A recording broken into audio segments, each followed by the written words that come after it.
Air India ವಿಮಾನ ಅಪಘಾತದಲ್ಲಿ ಬದುಕುಳಿದ ಏಕೈಕ ವ್ಯಕ್ತಿ ವಿಶ್ವಾಸ್ ಕುಮಾರ್ ರಮೇಶ್ ಅವರು ಅಹಮದಾಬಾದ್ ಸಿವಿಲ್ ಆಸ್ಪತ್ರೆಯಿಂದ ಡಿಸ್ಚಾರ್ಜ್ ಆಗಿದ್ದಾರೆ. ಜೊತೆಗೆ ಅದೇ ವಿಮಾನದಲ್ಲಿ ತನ್ನೊಂದಿಗೆ ಪ್ರಯಾಣಿಸುತ್ತಿದ್ದಂತಹ ಅವರ ಸಹೋದರ ಮೃತಪಟ್ಟಿದ್ದಾರೆ.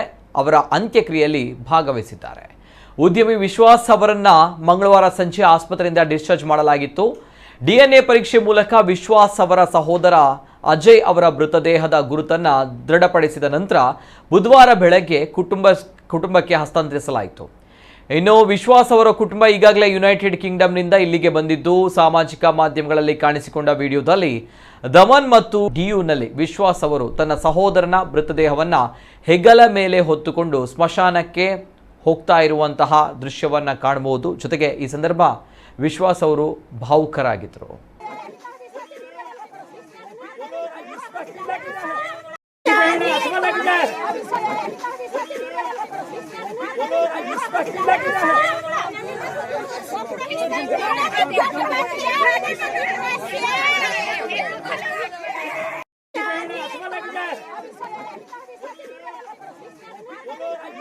Let's go.